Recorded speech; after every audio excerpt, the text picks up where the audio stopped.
pada tahun 1974, tepatnya di kota Bekasi, seorang lelaki dan seorang perempuan yang bernama Sengkon dan Kerta dituduh menjadi pembunuhan terhadap sepasang suami istri. Dan mereka divonis selama berpuluh-puluh tahun di penjara. Tapi setelah bertahun-tahun tersebut, ternyata pelaku sebenarnya mengungkapkan identitas bahwa dialah seorang pelaku. Nah, yang ternyata bukan Sengkon dan Kerta yang menjadi pelakunya. Di sini, Sengkon dan Kerta menjadi korban yang dizolimi atas tuduhan tersebut. Mereka pasti mendapatkan dampak dari tuduhan tersebut, yaitu mereka pasti kehilangan nama baik, mereka kehilangan pekerjaan, mereka kehilangan kepercayaan pula dari masyarakat sekitar.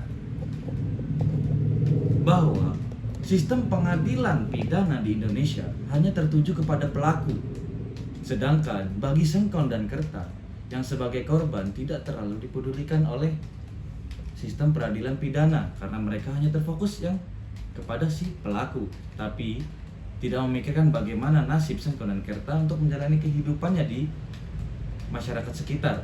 Apalagi pada zaman 1974 itu yang namanya sistem peradilan pidana ganti rugi belum sangat jelas. Nah, dari kasus tersebut kita akan membahas yang namanya sistem peradilan pidana Indonesia menurut viktimologi.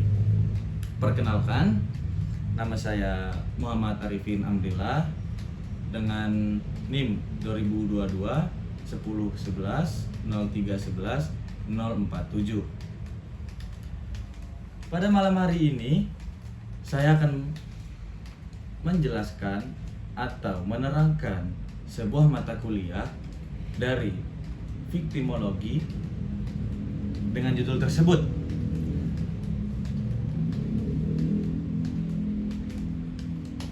Sebelum kita menjerumus kepada pembahasan utama, sebaiknya kita harus mengenal dulu apa itu viktimologi. Kita bisa lihat di layar TV bahwa viktimologi berasal dari kata victim yang berarti korban dan logos yang berarti ilmu. Secara tidak langsung, bahwa viktimologi adalah ilmu yang membahas tentang korban. Nah, kalau misalnya kita definisikan dengan secara luas, bahwa viktimologi dapat diartikan sebagai ilmu yang mempelajari korban.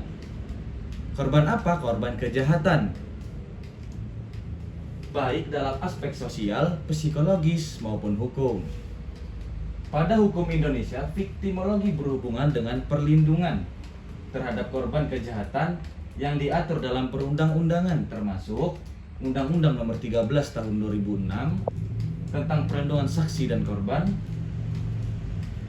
dalam kurung Undang-Undang 13 Nomor 2006 Tahun 2006, sebagaimana telah diubah menjadi Undang-Undang Nomor 31 Tahun 2014 tentang perubahan atas Undang-Undang Nomor 13 Tahun 2006 tersebut tentang perlindungan saksi dan korban, serta ketentuan dalam kitab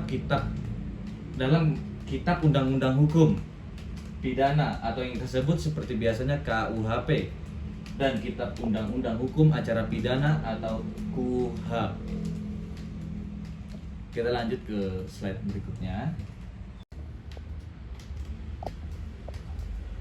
Di slide selanjutnya tadi kita lihat ada hubungan antara viktimologi dan sistem peradilan pidana. Di sini ada 5 poin penting dalam hubungan viktimologi dan sistem peradilan pidana. Yang pertama ada perlindungan korban. Yang dimaksud perlindungan korban di sini adalah viktimologi menekankan perlunya perlindungan yang efektif bagi korban kejahatan dalam sistem peradilan pidana. Yang kedua, ada pemberian suara kepada korban. Viktimologi mendorong pemberian suara kepada korban dalam proses peradilan pidana.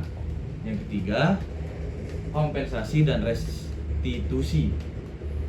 Konsep viktimologi menekankan pentingnya memberikan kompensasi yang adil kepada korban kejahatan tersebut. Yang keempat, pemulihan korban. Viktimologi dan sistem peradilan pidana sama-sama peduli terhadap pemulihan korban setelah menjadi korban kejahatan. Yang kelima, penegakan hukum yang lebih efektif. Di poin terakhir ini kita lihat dengan memahami pengalaman dan kebutuhan korban, sistem peradilan pidana dapat lebih efektif dalam menegakkan hukum. Peran viktimologi dalam sistem peradilan pidana. Yang pertama, perlindungan korban dalam sistem peradilan pidana. Yang pertama, hak untuk diberi informasi. Jadi, korban juga memiliki hak untuk mendapatkan informasi tentang hak-hak mereka, proses hukum yang sedang berlangsung, dan perkembangan kasus kejahatan yang mereka alami. Jadi, mereka pun punya hak. Yang kedua, hak untuk berpartisipasi.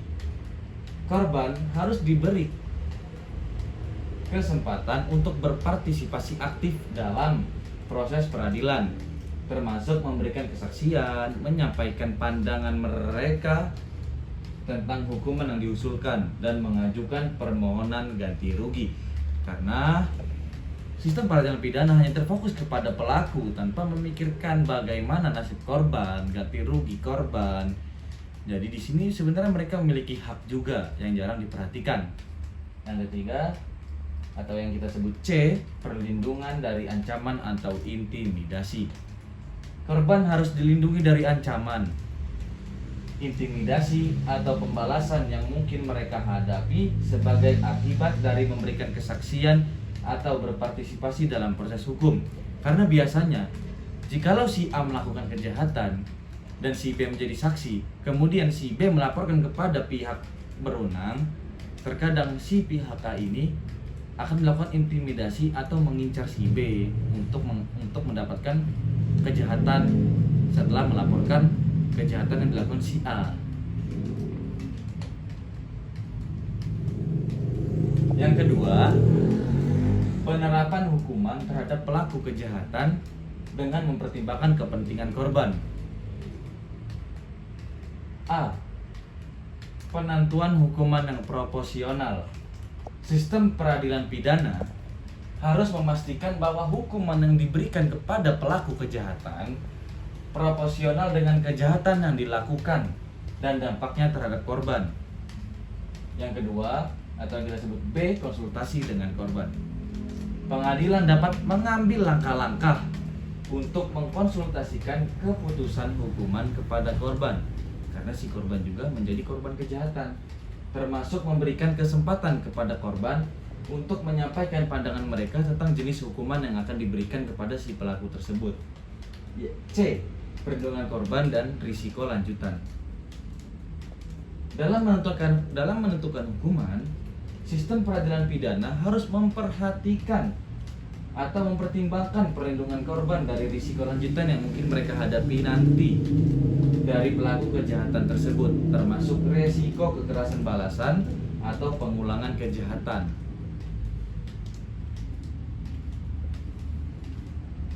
Dampak viktimologi dalam penegakan hukum dan pengadilan.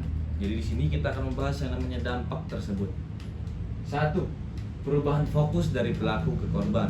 Karena tadi yang kita sebut bahwa kurangnya perhatian terhadap korban, maka di sini dampaknya itu adalah perubahan fokus dari pelaku ke korban. Viktimologi harus menggeser fokusnya dari pelaku kejahatan ke korban kejahatan, mengakui pentingnya mengalami pengalaman, memahami pengalaman, kebutuhan dan hak-hak korban dalam proses pengadilan. Yang kedua, peningkatan kesadaran dan pemahaman dengan memperkenalkan konsep-konsep trauma korban, hak korban, dan perlindungan korban. Viktimologi meningkatkan kesadaran dan pemahaman di kalangan praktisi hukum, hakim, jaksa, dan petugas penegak hukum tentang pentingnya memperhitungkan korban dalam sistem peradilan. Yang ketiga, penyediaan layanan dan dukungan yang lebih baik. Konsep viktimologi mendorong peningkatan dalam penyediaan layanan dan dukungan bagi korban kejahatan dalam proses peradilan. Yang keempat, peningkatan perlindungan korban. Dengan memahami lebih baik tentang dampak kejahatan dan kebutuhan korban, sistem peradilan dapat mengambil langkah-langkah untuk memperkuat perlindungan korban dari ancaman, intimidasi, atau pembalasan yang mungkin mereka hadapi. Karena sering terjadi bahwa korban itu akan mendapatkan intimidasi dari pelaku karena telah melapor. Jadi itu yang seharusnya kita pikirkan, atau sistem peradilan pidana ini pikirkan.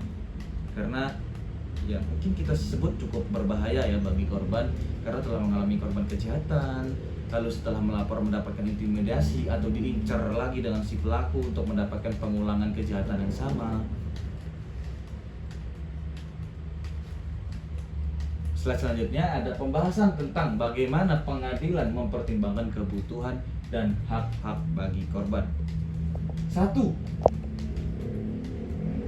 Memberikan kesempatan kepada korban untuk bersuara. Pengadilan memberikan kesempatan kepada korban untuk memberikan kesaksian dan menyampaikan pandangan mereka tentang kasus yang sedang dipersidangkan. Kedua, perlindungan identitas dan privasi korban. Pengadilan memperhatikan perlindungan identitas dan privasi korban, bahwa yang namanya privasi, bahwa yang namanya perlindungan identitas itu sangat penting agar tidak disalahgunakan. Yang ketiga, pertimbangan atas dampak psikologis dan juga emosional. Pengadilan mempertimbangkan dampak psikologis dan emosional yang dialami oleh korban. Karena kalau misalnya kita menjadi korban kejahatan, pasti kita mengalami namanya psikologis dan emosional yang gitu. Yang ya kita bisa mungkin cukup tidak teratur. Yang keempat, pengakuan atas kerugian dan penderitaan korban.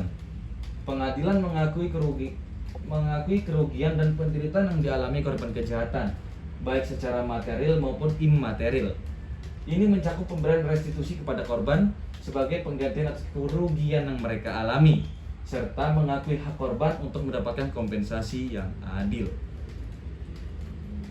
Kesimpulan, jadi setelah saya menyampaikan sistem peradilan pidana menurut viktimologi, kesimpulan yang saya ambil adalah pentingnya pengakuan terhadap korban, menegaskan pentingnya mengakui peran dan pengalaman korban dalam sistem peradilan pidana. Korban kejahatan seringkali mendapati dampak fisik, emosional, finansial yang signifikan akibat kejahatan yang mereka alami. Yang kedua, perlindungan korban yang efektif, menunjukkan bahwa perlindungan korban kejahatan harus menjadi prioritas utama dalam sistem peradilan pidana. Yang ketiga, kesadaran dan pendidikan yang ditingkatkan.